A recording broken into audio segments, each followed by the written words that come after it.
మన మధ్యలో చెల్లిద్దాం. హల్లెలూయా, హల్లెలూయా. మరి చక్కని సాక్ష్యాలను మనం విని ఉన్నాము. చక్కని సాక్ష్యాలు మనం విని ఉన్నాము. దేవుడు ఆయన ప్రజల పట్ల కార్యాలను జరిగించే దేవుడై ఉన్నాడు. ఆయన సన్నిధానంలో మేము ఏదైతే ప్రార్థన ప్రతినిత్యము సంఘబిడ్డలైన ప్రతి వారి కొరకు చేసుకున్నామో ఆ ప్రార్థనను ఆలకించిన దేవుడు దానికి సమాధానాన్ని ఇస్తూ ప్రజల జీవితాల్లో కుటుంబాల్లో చేస్తున్న కార్యాలను బట్టి దేవుడు మేము ఎంతగానో మహిమపరుస్తూ ఉన్నామండి. మరి దేవుడు ప్రార్థనకు సమాధానాన్ని ఇచ్చే దేవుడు అనే దానికి సజీవ సాక్ష్యాలను మనం ఇప్పుడు విని ఉన్నాం. మరి కుమారుడు తేజ విషయంలో డాక్టర్స్ అయితే అన్నారు 70% మాత్రం మేము ఆపరేషన్ చేసినప్పటికీ కూడా 70% మాత్రమే మేము గ్యారెంటీ ఇవ్వగలుగుతాము, సంపూర్ణంగా అయితే మేము చెప్పలేము అని అన్నారు. అయినప్పటికీ కూడా మరి దేవుని మహాకృప, దేవుడు మాట్లాడాడు. మీలో ఎంతమందికి జ్ఞాపకం ఉన్నదో ఉదయకాల సమయంలో దేవుడు జ్ఞాపకం చేస్తున్నాడు. మరి సేవకులు వాక్యాన్ని బోధిస్తున్న సమయంలో దేవుడు సేవకులకు చూపించారు. తేజకి బలహీనత ఎక్కడ ఉన్నదో నాకు తెలియదు, కానీ ఆ స్థలంలో ఒక చెయ్యి వెలుగుతో నింపబడి ఆ హస్తము ఆ గాయం ఉన్న చోట పెట్టబడుట నేను చూస్తున్నానని సేవకులు చెప్పారు. దేవుడి ఆ బిడ్డకు వైద్యాన్ని చేస్తున్నాడు. తల్లి బాధపడుతుంది, అయినప్పటికీ ఏం పర్వాలేదు, సంపూర్ణ ఆరోగ్యాన్ని దేవుడు ఇవ్వబోతున్నాడు అమ్మ నీ కుమారుడికి. వైద్యులైతే అన్నారు 3-4 నెలలు టైం పడుతుంది ఇంకా రికవరీ అవ్వాలి అని అంటే, తను అంత రెస్ట్ తీసుకుంటే కానీ అబ్బాయి మళ్ళీ తిరిగి ఆరోగ్యంగా పనికి వెళ్ళలేడు అని చెప్పి వైద్యులు చెప్పారు. కానీ పరమందున దేవునికి సమస్తము తెలుసు, ఆయన కార్యాలు జరిగించేవాడు. హల్లెలూయా, హల్లెలూయా. దైవజనంలోంచి దేవుడు మాట్లాడాడు. డాక్టర్స్ అయితే రెస్ట్ తీసుకోవడానికి కనీసం 4 నెలల సమయం పడుతుంది, అంతవరకు కూడా ఈ అబ్బాయి బెడ్ మీద నుంచి కింద దిగకూడదు, ఏ పని చేయకూడదని చెప్పారు. కానీ దేవుడు మాట్లాడిన మాట ఏదైతే ఉన్నదో సేవకుల నుంచి దేవుడు బయలుపరిచిన మాట, అమ్మ నువ్వు భయపడుతున్నావు, నీ కుమారుడి గురించి బాధపడుతున్నావు, ఏమీ పర్వాలేదు, మంచి వైద్యాన్ని దేవుడు చేయబోతున్నాడు, నీ కుమారుడికి దేవుడు మంచి ఆరోగ్యాన్ని ఇవ్వబోతున్నాడు. 3-4 నెలల సమయం కాదు, కానీ 1-15 రోజుల్లోనే దేవుడు సంపూర్ణ స్వస్థత ఇచ్చి తిరిగి తన పనికి దేవుడు నడిపించబోతున్నాడు. సేవకుల నుంచి దేవుడు మాట్లాడాడు. ఆ మాట ఈ ఉదయం మరి దేవుడు ఆ కుటుంబంలో జరిగించాడు. హల్లెలూయా. నిన్నటి దినాన మరి తేజ వచ్చి ప్రార్థన చేయించుకున్నాడు.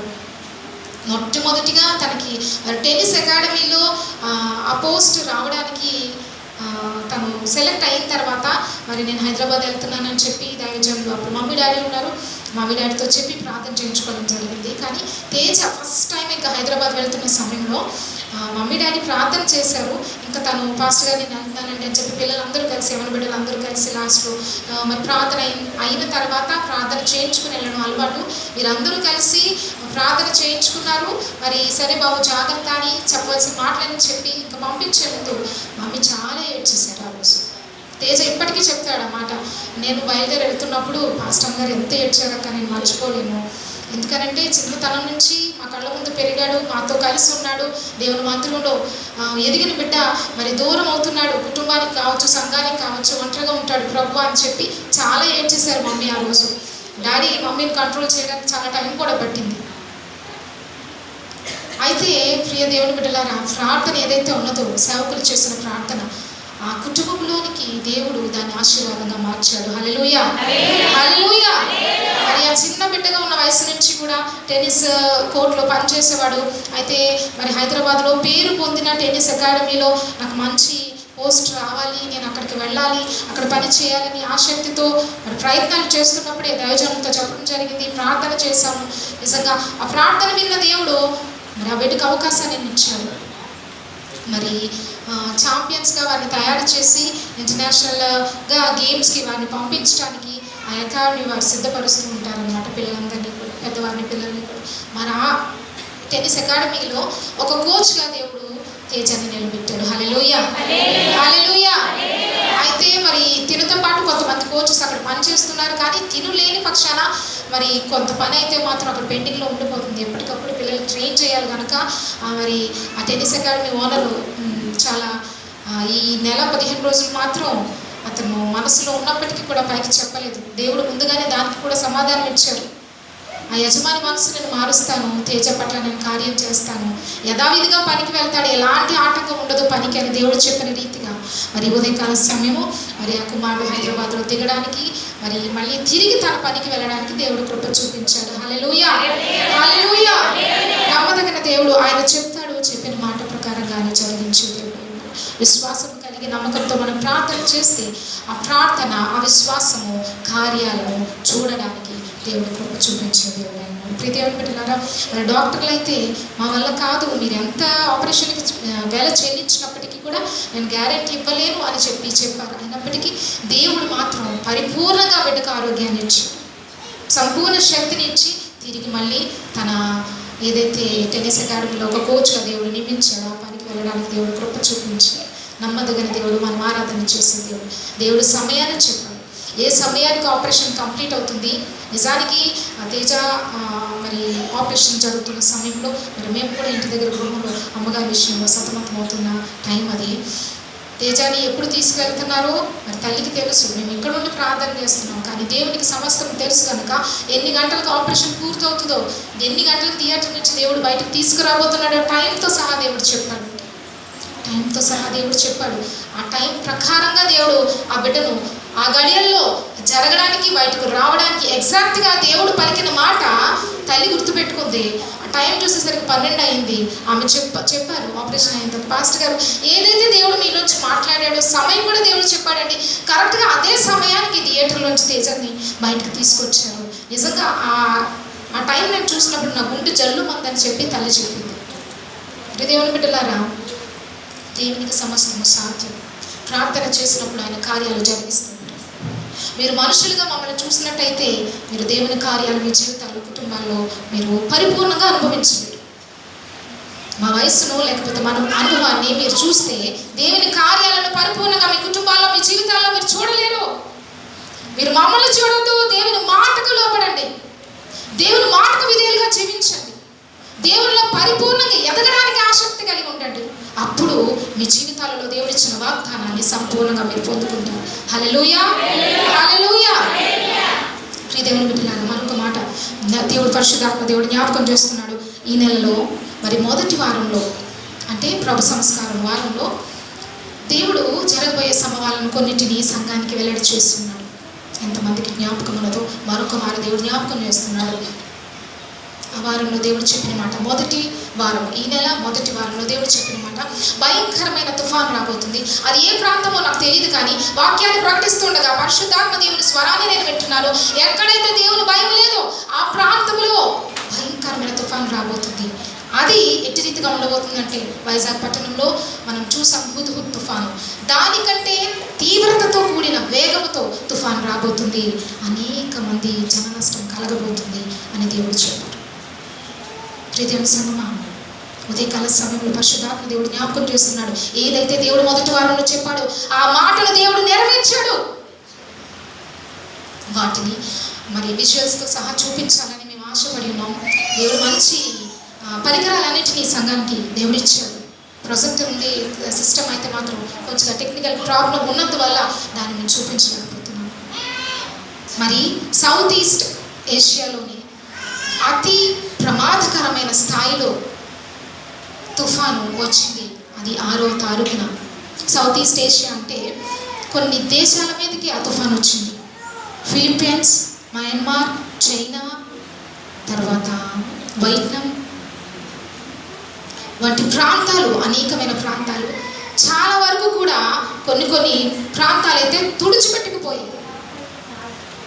గాలి తీవ్రత ఎలా వచ్చింది అని అంటే, నిజంగా దేవుడు ఏదైతే చెప్పాడో ఆ మాటను మీకు కళ్ళకు కట్టినట్టుగా చూపించాలని మేము ఆశించాం, కానీ కంప్యూటర్ సహకరించకపోవడం వల్ల మేము చూపించలేకపోతున్నాం. ప్రియ దేవుని బిడ్డలారా, దేవుడు అన్నాడు, ఎక్కడైతే నా భయం ఉండదో, ఎక్కడైతే నన్ను ఆరాధించే ప్రజలు లేకుండా పాపంలో జీవిస్తారో అట్టి చోట్ల భయంకరమైన ప్రమాదాలు సంభవిస్తాయని దేవుడు చెప్పాడు. ఆ మాట దేవుడు నెరవేర్చాడు.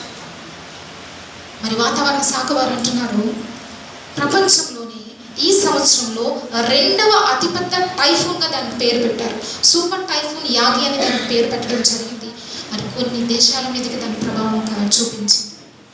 అనేకులు తమ గృహాలను కోల్పోయారు, ఎంతోమంది చనిపోయారు. ప్రియదేవుని సంగమా, గ్రహించండి దాని తీవ్రత ఎలా ఉంది అంటే, కార్లు గాలికి పేపర్లు ఎలా ఎగిరిపోతాయి అలా ఎగిరిపోయండి.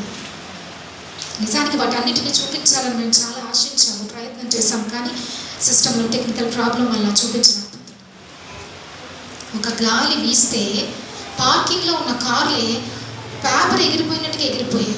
చూడండి కారు ఎంత బరువు ఉంటుంది. అలాంటి కార్లు గాలి వేగానికి ఒక్కసారిగా నెట్టివేయబడినట్టుగా ఆ రోడ్డు మీద నుంచి గాలికి ఎగిరిపోయి మరి వాహనాల మీద ప్రయాణం చేస్తున్న వారే కావచ్చు, రోడ్ల మీద నిలబడిన వారే కావచ్చు, గాలికి వేగానికి వారు నెట్టివేయబడ్డారు. రోడ్డు మీద నుంచి దేక్కుంటూ పాక్కుంటూ పోయారు. అంత విపరీతమైన గాలి, అంత భయంకరమైన నష్టం ఆయా ప్రాంతాల్లో సంభవించింది. ఈ మాటలు దేవుడు ప్రకటన చేస్తున్నప్పుడు కొంతమంది హృదయాల్లో సందేహం కలిగి ఉండొచ్చు. ఎందుకు దేవుని యొక్క సంఘంలో దేవుడు ఇలా జరుగుతుంది, అలా జరుగుతుంది, అలా అవుతుంది, ఇలా అవుతుంది, ఇలా జరగబోతుంది, వారికి ఇలా నష్టం, అక్కడ ఇలా కష్టం జరుగుతుంది అని ఎందుకు దేవుడు చెప్తున్నాడు అని ఆలోచన కలగవచ్చు. దేవుడు ఎందుకు చెప్తున్నాడు అని అంటే మార్పు చెందమని చెప్తున్నాడు దేవుడు, సరి చేసుకోమని దేవుడు చెప్తున్నాడు. ఇంకా ఎన్నాళ్ళ మట్టుకున్న గాయాలు రేపుతో జీవిస్తా ఉంటున్నాడు దేవుడు. నేను ఇచ్చిన సమయాన్ని వృధా చేస్తున్న వారి జీవితాలు కావచ్చు, పరిస్థితులు కావచ్చు, ఎలా ఉండబోతాయో కంటి ముందే దేవుడు చూపిస్తున్నాడు మార్పు చెందడానికి, దేవుని వైపుకు మళ్ళీ కూడా. ప్రియదేవుని సంగమా, ఏదైతే దేవుడు చెప్పాడో ఆ మాట నెరవేరిపోయిందండి. సెప్టెంబర్ నెల 6వ తారీఖున మరి సౌత్ ఈస్ట్ ఏషియాలోని సూపర్ టైఫూన్గా దానికి పేరు పెట్టారు. అది కొన్ని దేశాల మీద ప్రభావం చూపించింది. ఎంతోమంది వారి నివాసాలను కోల్పోయారు, ఎంతోమంది చనిపోయారు. మనం చూస్తాము పెద్ద పెద్ద బిల్డింగ్స్ ఉంటాయి, ఆకాశాన్ని అంటే అంత ఎత్తులో పెద్ద పెద్ద బిల్డింగ్స్ ఉంటాయి. ఆ బిల్డింగ్స్కి సుందరమైన మిర్రర్స్ ఫిట్ చేస్తూ ఉంటారు, ఇంకా అవి అందంగా కనిపించడానికి. ఈ గాలి తీవ్రతకు ఏమైంది అని అంటే ఏదైతే అద్దాలు ఆ పెద్ద పెద్ద భవనాలకు బిగించారో ఆ అద్దాలు ఎలా ఊడిపోయి అంటే ఏకంగా ఒక ఫ్రేమ్ లాగే ఊడిపోయి పడిపోయాయి. పెద్ద పెద్ద అపార్ట్మెంట్స్కి వారు పెట్టిన హోర్డింగ్స్ కావచ్చు, అందమైన ఆ యొక్క కిటికీలు కావచ్చు, అవన్నీ కూడా ఒక్కసారిగా ఒక గాలి తాకిడికి, తీవ్రమైన గాలి తాకిడికి, వేగానికి, వర్షానికి అవన్నీ కూడా కూలిపోయాయి. ఎంతోమంది లయమైపోయారు. ప్రియదేవుని బిడ్డలారా, దేవుని మాట నమ్మదగినది, దేవుని మాట యథార్థమైనది. నమ్మి విశ్వాసం నుంచి ప్రార్థన చేస్తే దేవుని తట్టుకు మళ్ళుకుంటే దేవుడు నీ పైన, నీ కుటుంబం పైన ఆయన కనికరం చూపించే దేవుడు. ఆయన కనికరం చూపిస్తాడండి. ఆయా ప్రాంతాల్లో దేవుని యొక్క కోపం రగులుకుంటుంది అని అంటే ప్రజలు దేవునికి లోబడటం లేదు, ప్రజలు దేవునికి వారి హృదయాన్ని ఇవ్వకుండా ఇంకా లోకంలో జీవించటం చేత ఏదైతే దేవుని రాకడ సమయంలో జరగబోతాయని దేవుడు చెప్పాడు అవన్నీ నెరవేరిపోతున్నాయి, అవన్నీ జరిగిపోతున్నాయి. దేవుడు మొదటి వారంలో చెప్పాడు, రెండో వారంలో అది జరగడము, అనేకమైన దేశాల మీదుగా ప్రభావం రావడము, జన నష్టం కలగడము వినియోగం చూసి. ప్రియదేవుని బిడ్డలారా, దీన్ని బట్టి మనం తెలుసుకోవాల్సింది ఏంటంటే దేవుని పట్ల మనము అతి జాగ్రత్త కలిగి మనల్ని మనం సరి చేసుకుని ఆయన మార్గంలో నడవాలి. హల్లెలూయా, హల్లెలూయా. చూద్దాము దేవుని వాక్యాన్ని.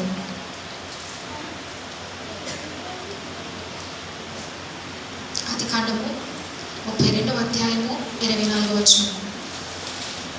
ఆదికాండము 32వ అధ్యాయము 24వ వచనం. యాకోబు ఒక్కడు మిగిలిపోయిను, ఒక నరుడు తెల్లవారు వరకు అతనితో పెనుగులాడెను.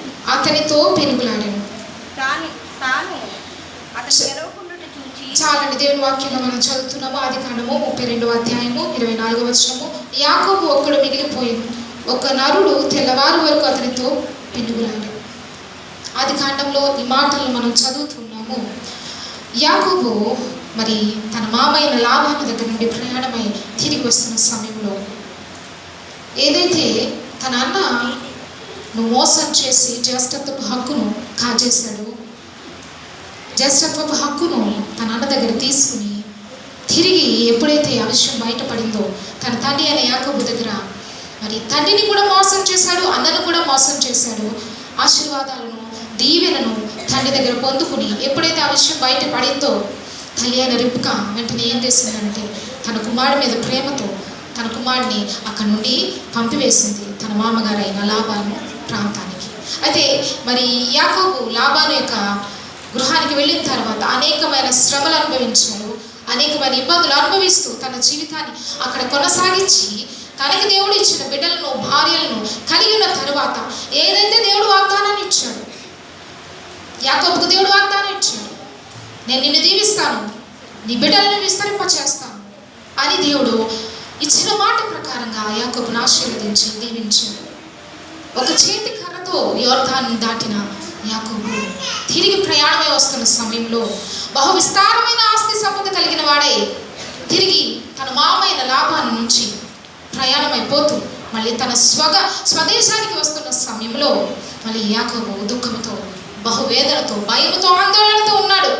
నేను నా తండ్రిని నేను మోసం చేశాను, నా అన్నను నేను మోసం చేశాను, జస్ట్ బాబుకు నా అన్న దగ్గర నేను తీసుకున్నాను, నా తండ్రి దగ్గర మోసంతో నేను దీవెనలన్నింటినీ కూడా పొందుకున్నాను, తిరిగి మళ్ళీ నా స్వదేశానికి నేను వెళ్తున్నా ఈ సమయంలో మళ్ళీ నా అన్న నా మీద ఏమైనా ప్రతీకార చర్య తీసుకుంటాడేమో అని చెప్పి భయముతో, తీవ్ర వేదనతో తన భార్య బిడ్డలను తీసుకుని ప్రయాణమై తిరిగి తన స్వదేశానికి వస్తున్న సమయంలో యాకోబు చేస్తున్న పని ఏంటంటే, అంతవరకు కూడా మోసపూరితమైన జీవితాన్ని జీవించిన వ్యక్తి తన జీవితంలో ఆ రాత్రి పరిపూర్ణముగా దేవునికి తాను అప్పగించుకున్నాడు.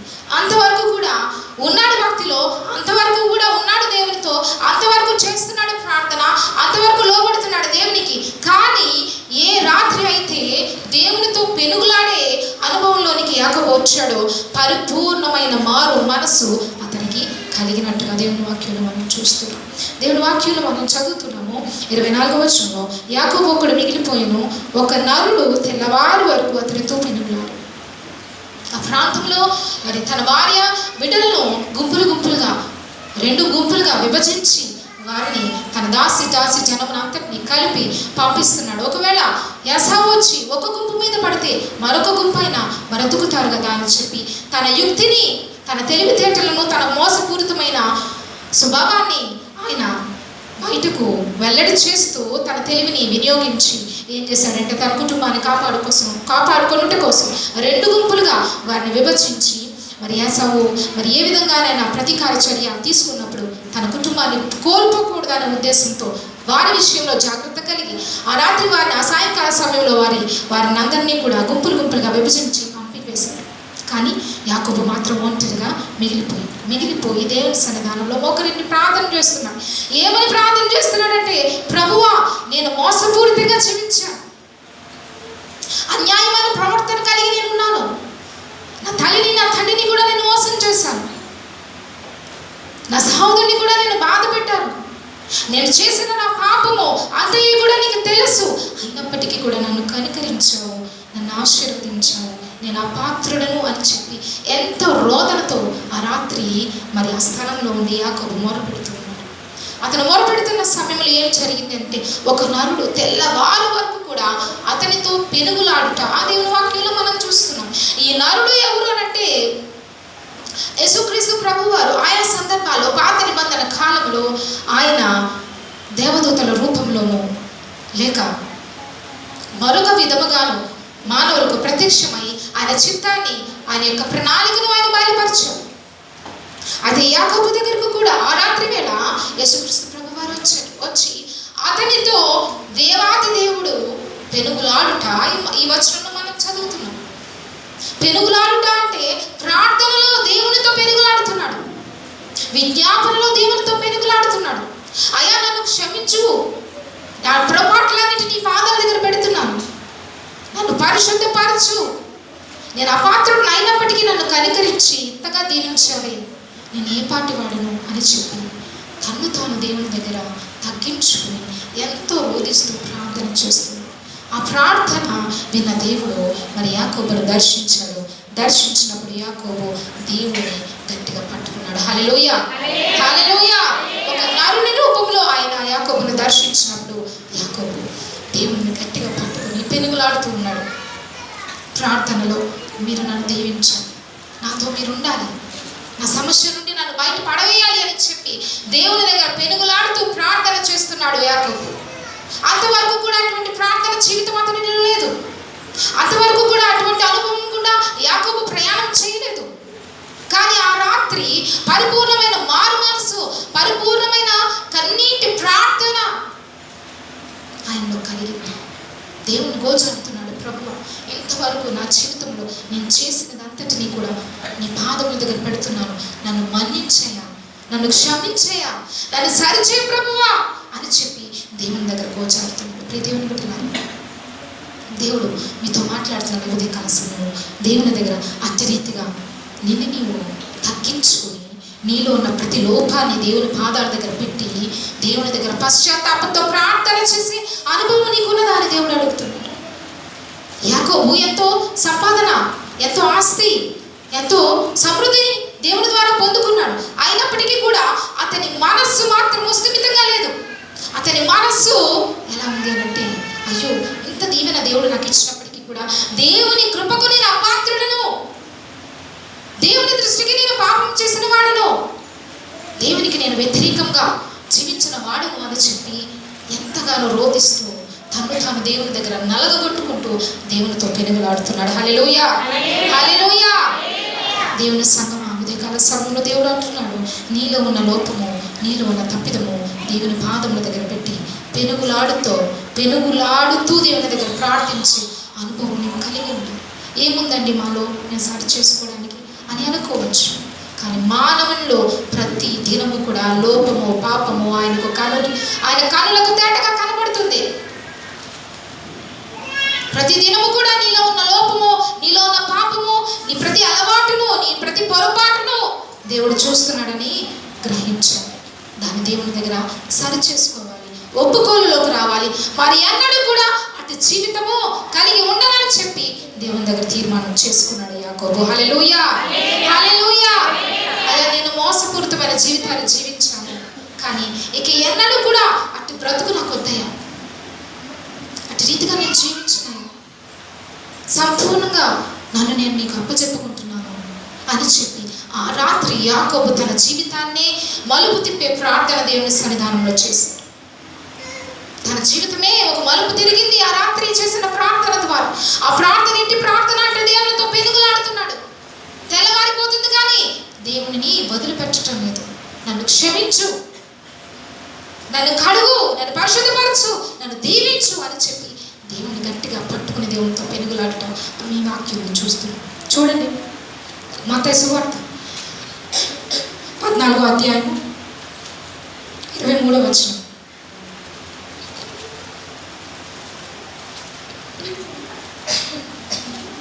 ఆయన జనసమూహములను పంపివేసి ప్రార్థన చేయుటకు ఏకాంతంగా కొండ ఎక్కిపోయి సాయంకాలమైనప్పుడు ఒంటరిగా ఉండెను.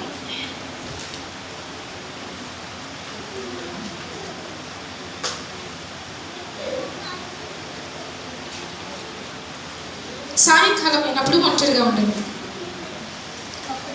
అప్పటికి దోణి ధరికి దేవుని వాక్యం మనం చదువుతున్న మత్తయి సువార్త 14వ అధ్యాయం 23వ వచనం. ఆయన జనసమూహమును పంపివేసి ప్రార్థన చేయుటకు ఏకాంతముగా కొండ ఎక్కిపోయి సాయంకాలమైనప్పుడు ఒంటరిగా ఉండడు. ఇక్కడ యేసుక్రీస్తు ప్రభు వారు కూడా ఆయన మానవ దారిగా ఈ లోకానికి వచ్చినప్పుడు ఒంటరిగా అనేకమైన సందర్భాలలో ప్రభువైన క్రీస్తు పాదములు, ప్రభువైన యేసుక్రీస్తు ప్రభు వారు తండ్రి అయిన దేవుని పాదముల దగ్గర ఒంటరిగా ఏకాంతముగా ప్రార్థన చేసిన అనుభవము కుమారుడుగా ఆయన కలిగి ఉన్నాడు. యాకోబు కూడా అదే చేస్తున్నాడు. ఒంటరిగా మిగిలిపోయాడు, కుటుంబాన్ని పంపివేశాడు స్వదేశానికి. తను మాత్రమే ఉండి దేవుని సన్నిధానంలో దేవుని దగ్గర కన్నీటితో ప్రార్థన చేస్తున్నాడు. ప్రభువా, ముందుకు వెళితే నా అన్నగారు ఉన్నాడు, వెనక్కి వెళితే నా మామగారు, ఇద్దరి ద్వారా కూడా నాకు సమస్య పొంచి ఉన్నది. అటు చూసినా ఇటు చూసినా సమస్యలలో నేను చిక్కుకున్నాను. దయతో నాకు సహాయం చేయి ప్రభువా. నా పాపమును బట్టి కాదు, కానీ నీ మహాకృపను బట్టి నన్ను కనికరించాయని చెప్పి ఆ రాత్రి యాకోబు దేవుని దగ్గర పెనుగులాడుతూ ప్రార్థన చేస్తున్నట్టుగా దేవుని వాక్యంలో మనం చదువుతున్నాం. అదే రీతిగా మత్తయి సువార్తలను కూడా యేసుక్రీస్తు ప్రభువారు శిష్యులందరికీ కూడా మరి కూడి ఉన్న ప్రతి జన సమూహానికి సువార్తను ప్రకటించి ఆ రోగులను స్వస్థపరిచి వారిని దేవుని రాజ్యం కొరకు సిద్ధపరిచి వారికి ఆహారాన్ని కూడా దేవుడు ఏర్పాటు చేసి తిరిగి ఎవరికి వారే వారి గృహాలకు వెళ్ళిన తర్వాత యేసుక్రీస్తు ప్రభు వారు ఏకాంతంగా కొండ ఎక్కి ఒంటరిగా దేవుని యొక్క పాదముల దగ్గర ప్రార్థన చేస్తున్నట్టుగా దేవుని వాక్యాన్ని మనం చదువుతున్నాం. ఇదే రీతిగా యాకోబు కూడా పాత నిబంధనలో ఆది కాండంలో మరి దేవుని పాదాల దగ్గర ఒంటరిగా ఉండి ప్రార్థన చేస్తున్నట్టుగా మనం మనం చదువుతున్నాం. ప్రియ దేవుని బిడ్డలారా, నీ గృహములో నీవు దేవునితో ఎంత సమయము మాట్లాడుతున్నావు? దేవుని సన్నిధానంలో ఏకాంతముగా ప్రార్థనలో, ఏకాంత ప్రార్థన అనుభవం నీకున్నదా అని దేవుడు అడుగుతున్నాడు. నిన్ను నీవు దేవునిలో సరి చేసుకోవడానికి, నిన్ను నీ కుటుంబం కొరకు, నీ బిడ్డల కొరకు, నీ అవసరతల కొరకు ప్రార్థించుట కాదు, కానీ నీలో ఉన్న ప్రతి లోపాన్ని దేవుని పాదముల దగ్గర పెట్టి యాకోబు వలె పెనుగులాడే అనుభవము నీ కుటుంబంలో, నీ హృదయంలో, నీ జీవితంలో కలిగి ఉన్నావా అని దేవుడు అడుగుతున్నాడు.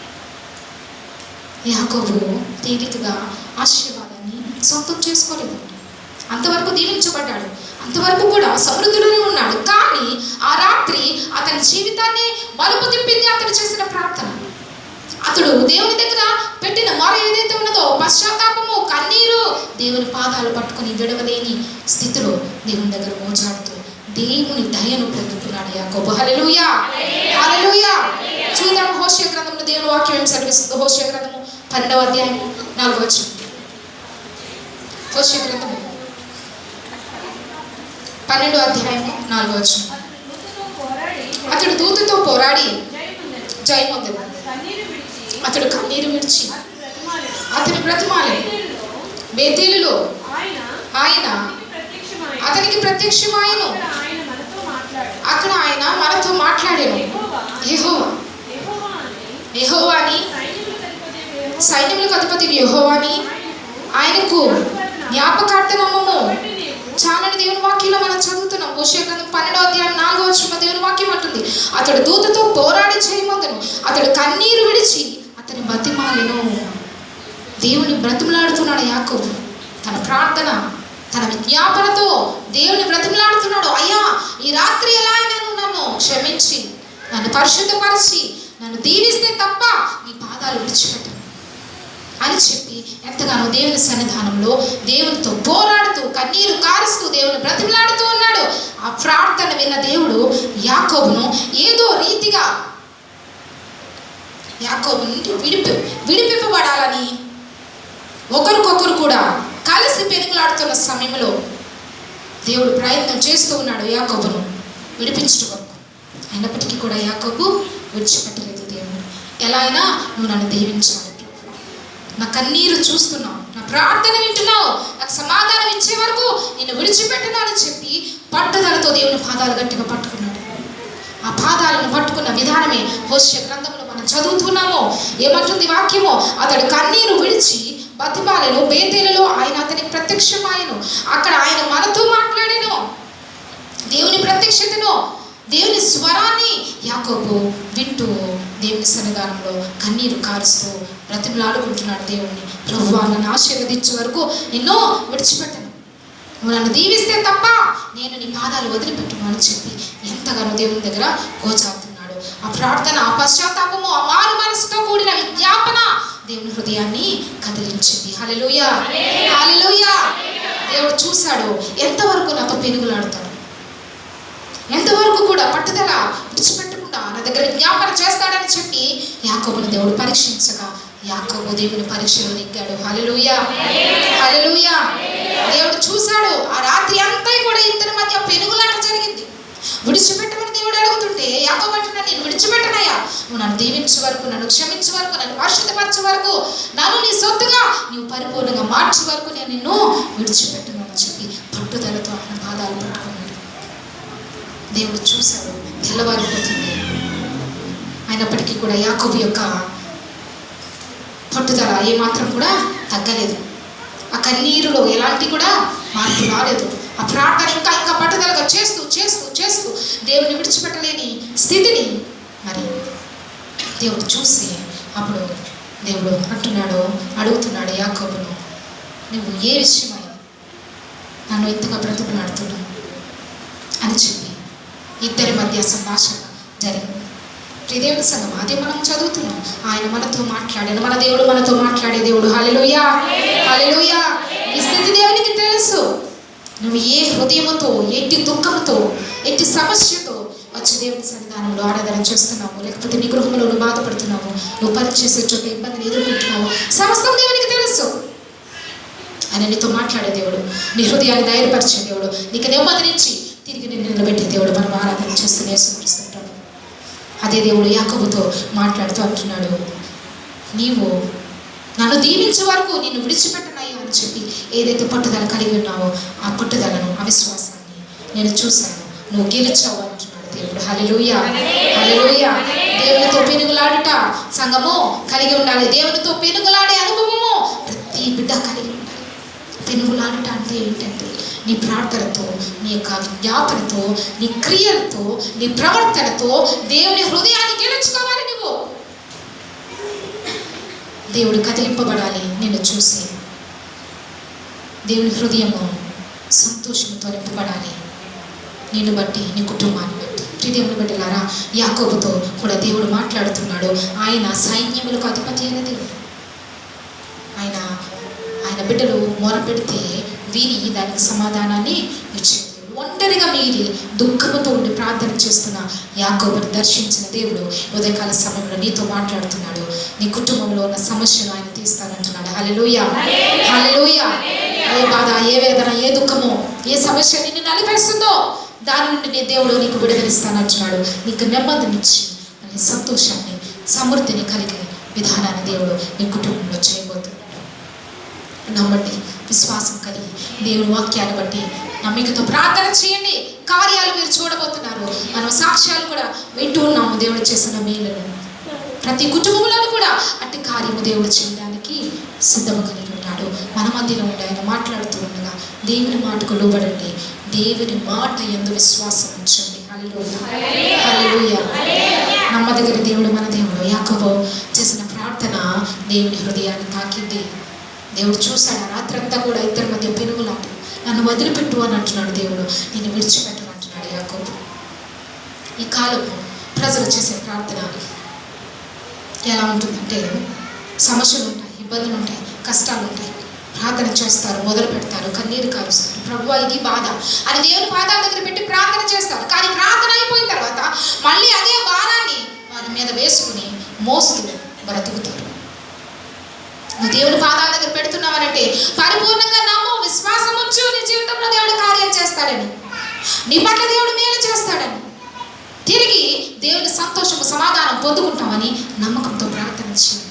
అంతేకాని ప్రార్థన చేసినంతసేపు నీ భారం దేవుని పాదాల దగ్గర పెట్టి ప్రార్థన అయిన తర్వాత ఆమేనని మిగుల్చిన తర్వాత మళ్ళీ అదే తిరిగి ఆ భారము, ఆ వేదన, ఆ దుఃఖము నీ హృదయంలో పెట్టుకుని ఉంటే నువ్వు పరిపూర్ణంగా ఇంకా దేవుని మీద ఆధారపడలేదని అర్థం.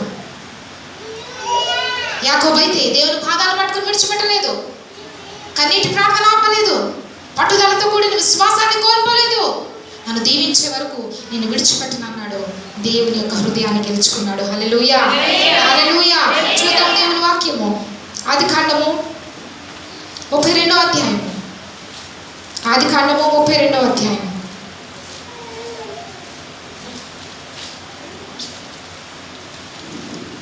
ఆదికాండము 32వ అధ్యాయము 26వ వచనం. ఆయన తెల్లవారుచున్నది నన్ను పోనిమ్మనగా అతడు నీవు నన్ను ఆశీర్వదించితేనే గాని నిన్ను పోనీయను అనెను. ఆయన నీ పేరేమని అడగగా అతడు యాకోబు అని చెప్పాను. అప్పుడు ఆయన నీవు దేవునితోనూ మనుషులతోనూ పోరాడి గెలిచితివి గనుక ఇక మీదట నీ పేరు ఇశ్రాయేలే గాని యాకోబు అనబడదని చెప్పెను. అప్పుడు యాకోబు నీ పేరు దయచేసి తెలుపుమనెను. అందుకు ఆయన నీవెందు నిమిత్తము నా పేరు అడిగితివని అని చెప్పి అప్పుడు అతన్ని ఆశీర్వదించాను. యాకోబు నేను ముఖాముఖిగా దేవుని చూచి తిని ఆయనను నా ప్రాణము దక్కినదని ఆ స్థలమునకు పెనుయేలు అని పేరు పెట్టెను. అతడు పెనుయేలు నుండి సాగిపోయినప్పుడు సూర్యోదయం ఆయను. అప్పుడు అతడు తొడగుంటుచు నడిచెను. అందుచేత ఆయన యాకోబు తొడగుట్టి మీద తుంటినరము కొట్టినందున నేటి వరకు ఇశ్రాయేలీయులు తొడగుట్టి మీద ఉన్న తుంటి నరము తినరు. చాలా దేవుని వాక్యం మనం చదువుతున్నాము. వారిద్దరి మధ్య గొప్ప పెనుగులాట జరుగుతుంది, తెల్లవారిపోతుంది. ప్రభువారు అంటున్నారు నన్ను వెళ్ళిపోని, నన్ను వెళ్ళని అని అంటే యాకోబు అంటున్నాడు నీవు నన్ను దీవించు వరకు నేను విడిచిపెట్టను ప్రభువా, నువ్వు నాకు సహాయం చేయి, నా సమస్యకు సమాధానం ఇవ్వు, నాకు మళ్ళీ నెమ్మదిని దయచేయని చెప్పి పట్టుదల కలిగిన వాడే దేవునితో పోరాడుతూ ఉన్నాడు. ఆ పోరాటంలో యాకోబు విజయాన్ని సాధించాడు, దేవుని హృదయాన్ని గెలుచుకున్నాడు. అప్పుడు దేవుడు అంటున్నాడు, ఎందుకు నీవు నన్ను ఎంతగా బలవంతం చేస్తున్నావు అని అంటే, దేవుని నోటి నుండి వస్తున్న మాట, నీవు దేవునితోనూ మనుషులతోనూ పోరాడి గెలిచితివి కనుక ఇక మీదట నీ పేరు ఇశ్రాయేలే గాని యాకోబు అనబడదని చెప్పాను. ఇశ్రాయేలు అనే పేరుకు అర్థం ఏంటి అంటే దేవునితో పోరాడువాడు. మనుషులతోనూ దేవునితోనూ నువ్వు పోరాడి గెలిచావు. దేవుని యొక్క మనసును యాకోబు గెలుచుకోవడానికి కారణం ఏంటి అంటే, తన మోసపూరితమైన హృదయాన్ని, తన క్రియలను, తన ప్రవర్తనను సరి చేసుకున్నాడు. ఇక మీదట ఎన్నడూ నేను అలా జీవించను ప్రభువా, నీకు ఇష్టడుగా నేను బ్రతుకుతాను, నన్ను పరిపూర్ణంగా మీరు క్షమాపణ అనుగ్రహించి పరిశుద్ధపరచండి అని చెప్పి దేవుని దగ్గర ఆయన ఆశీర్వాదం పొందుకునే వరకు కూడా దేవుని పాదాలను విడిచిపెట్టకుండా కన్నీటితో దేవుని గోజాన్ని మొరుపెట్టిన రీతిని బట్టి యేసుక్రీస్తు ప్రభు వారు మరి యాకోబును దర్శించి ఆయనకు సమాధానం ఇచ్చి ఇశ్రాయేలుగా యాకోబును దేవుడు మార్చివేశాడు. హల్లెలూయా, హల్లెలూయా. యాకోబు అనగా మోసపూరితము, యాకోబు అనగా కుట్రతో కూడిన స్వభావము, యాకోబు అనగా గాయపరిచే మనసు, యాకోబు అనగా అహంకారంతో కూడిన హృదయము, యాకోబు అనగా దుష్టత్వముతో కూడిన మనసు, యాకోబు అనగా ఇతరులను ప్రేమించలేని హృదయం కలిగిన వ్యక్తి. వీటన్నిటి నుండి కూడా విడుదల దేవుడు యాకోబుకు అనుగ్రహించాడు.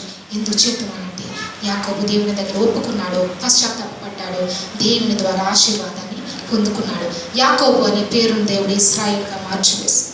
నీ కుటుంబంలోనూ కూడా దేవుడు మార్పు చేయాలని ఆశిస్తున్నాడు. నీవు కూడా యాకోబు వలె పట్టుదల కలిగి నీ కుటుంబం నిమిత్తము, నీ జీవితం నిమిత్తము దేవుని దగ్గర ప్రార్థన చేయి. ప్రతిదానిని దేవుని పాదాల దగ్గర పెట్టండి, సరి చేసుకోండి. ప్రతి చిన్న లోపాన్ని కూడా దేవుడు చూస్తున్నాడు. అక్కడే నీ ఆశీర్వాదం ఆగిపోతుందని గమనించు. అది నీకు పెద్దదిగా అనిపించదు, ఇదేముందిలే, ఇదే మాటలే అని అనుకుంటారు. కానీ ఆ చిన్నదాన్ని కూడా దేవుడు లెక్కలోకి తీసుకుంటాడు. ఆ చిన్నదానిని బట్టి కూడా నీకు రావాల్సిన ఆశీర్వాదం ఆగిపోతుంది, నీకు రావాల్సిన దీవెన ఆగిపోతుంది. సాతాను అడ్డుకట్ట వేస్తాడు అక్కడ. నువ్వు దేవుని పరిపూర్ణంగా దీవెనలోనికి, ఆశీర్వాదంలోనికి రాకుండా సాతాను అక్కడ అడ్డుగా నిలబడతాడు. నీ కార్యాలను దేవుడు చేయాలని నీవు ఆశిస్తున్నావు, కానీ పొందలేకపోతున్నావు. దానికి కారణం ఏంటి అని అంటే చిన్న చిన్న పొరపాట్లు, చిన్న చిన్న లోపాలు. వాటిని చూసి చూడనట్టుగా ఇదే ముందులే అని మనం అనుకుంటే అవి దేవునికి నీకు మధ్య పెద్ద గోడగా ఉంది. దేవుని యొక్క వెలుగును లేకపోతే దేవుని ఆశీర్వాదాన్ని నీవు పొందుకోకుండా చేస్తున్నాయి. అయితే అడ్డు తెరను ఆ రాత్రి యాకోబు పశ్చాత్తాపంతో కూడిన ప్రార్థన ద్వారా తొలగించి వేశాడు. హల్లెలూయా, హల్లెలూయా. ఏదైతే దేవునికి యాకోబుకు మధ్య అడ్డుగోడగా నిలిచిందో దాన్ని యావత్తును కూడా దేవుని సన్నిధానంలో యాకోబు సరి చేసుకున్నాడు. ఇక ఎన్నడూ జీవించను ప్రభు అటు రీతిగా, ఇక ఎన్నడూ చేయను ప్రభు అటువంటి పాపము, ఇక ఎన్నడూ కూడా ఆ విధంగా నేను ప్రవర్తించను అని చెప్పి దేవునిలో ప్రతి చిన్న లోపాన్ని కూడా సరి చేసుకున్నాడు. మీరు అనుకోవచ్చు, చిన్నది కూడా సరి చేసుకోవాలని. చేసుకోవాలి. ఎందుకనంటే ఆ చిన్నదే గొప్ప ఆశీర్వాదానికి అడ్డుగా ఉంటుంది. ఎప్పుడైతే నిన్ను నీవు దేవునిలో సరి చేసుకుంటావో ఆ చిన్నది మన కంటికి కనిపించదు. మనం చూస్తాం ఈ లోకంలో భూతత్వం పెట్టి చూస్తే ఆ చిన్న నాళ్ళకి ఎలా కనబడుతుందండి? పెద్దదిగా కనబడుతుంది, తేటగా కనబడుతుంది. దేవుని వాక్యం కూడా నీలో ఉన్న లోపాన్ని నీకు ఎత్తి చూపించి నిన్ను సరి చేస్తుంది. హల్లెలూయా, హల్లెలూయా. చిన్నదే కదా నీవు అనుకుంటావు, ఆ చిన్నదానినే నువ్వు దేవునిలో సరి చేసుకోండి, పెద్ద ఆశీర్వాదాన్ని నువ్వు పొందుకోగలుగుతావు. ఈ ఒక్కరైనప్పటికీ కూడా యాకోబుని ఉదయకాల సమయంలో దేవుడు మనకెందుకు చూపిస్తున్నాడంటే పెనుగులాట వారిద్దరి మధ్య జరిగింది. అట్టి అనుభవం నీవు కూడా దేవునితో కలిగి ఉండాలంటున్నాడు దేవుడు. దేవుని అట్టి అనుభవం ఎప్పుడైతే మనం కలిగి ఉంటామో యాకోబు వలె సంపూర్ణ ఆశీర్వాదాన్ని మనం సొంతం చేసుకోగలుగుతాం. ప్రియ దేవుని సంగమా, పోరాటము దేవునితో చేయాలి, దానిలో మనం విజయాన్ని సాధించాలి. కొద్ది రోజుల క్రితము పరిశుద్ధాత్మ దేవుడు చెప్పిన మాట మరొక మారు దేవుడు జ్ఞాపకం చేస్తున్నాడు. పరిశుద్ధాత్మ దేవుడు మాతో చెప్పాడు, సాతాను మరి మిమ్మల్ని ఇంకా శోధించడానికి నన్ను పర్మిషన్ అడుగుతుంది అని దేవుడు మాకు బయలుపరిచినప్పుడు, ప్రభువా నిశ్చితమైన మమ్మల్ని మేము నీ పాదముల దగ్గర అప్పగించుకున్నాం, నువ్వు ఏ విధంగా నడిపిస్తే అట్టి రీతిగా మేము నడుస్తాం. తండ్రిని మరి మేము కోల్పోయాము, తండ్రిగా నీ రాజ్యంలో ఉన్నారు, తల్లి బలహీన స్థితిలో ఉంది, నీ చిత్తం నువ్వు ఏ విధంగా నడిపించినప్పటికీ కూడా నీకు పరిపూర్ణంగా మేము లోబడతాం. మేమెంతగా నలిపివేయబడినప్పటికీ కూడా మా విశ్వాసాన్ని మేము కాపాడుకుంటాం. బలవంతులుగా నీ కొరకు నిలిచి సంఘాన్ని నీ కొరకు బలపరుస్తామని చెప్పి మేము దేవుని దగ్గర ప్రార్థన చేశాం. దేవుడు ఆ ప్రార్థన విన్నాడు. సాతాను ఓడిపోయాడు, సాతాను సిగ్గుపడుతున్నాడు. ఆయన పనిని దేవుడు మా ద్వారా జరిగించుకొని ఆయన మహిమ పొందుకుంటున్నాడు. హల్లెలూయా, హల్లెలూయా. తల్లిదండ్రులు దేవుని రాజ్యంలో గొప్ప స్థానాన్ని సంపాదించుకున్నారు. భూమి మీద మానవునికి శ్రమ సహజం, సాధారణమే. కానీ శ్రమలోనూ కూడా మన విశ్వాసాన్ని కాపాడుకుని దేవునితో ఎప్పుడైతే మనం బలంగా ముందుకు కొనసాగుతామో, ఆ శ్రమ నుండి విడిపబడిన తరువాత దేవుడిచ్చే ఆశీర్వాదము అది ఎట్టి రీతిగా ఉంటుందంటే, మనము అనుభవిస్తున్నప్పుడు శ్రమని మర్చిపోతాము, అది మనకు గుర్తురాదు. అట్టి రీతిగా దేవుడు కార్యాలు చేసేది. సాతాను మమ్మల్ని ఎంతగానో నలగగొట్టాడు. గడిచిన దినాల్లో ఆ శ్రమ గుండా మేము నడిచాం. అయినప్పటికీ కూడా విజయాన్ని దేవుడు మాకు ఇచ్చాడు. హల్లెలూయా, హల్లెలూయా. మీరు అనుకోవచ్చు, మరి తండ్రిని కోల్పోయినప్పుడు విజయం ఎలా అండి అని.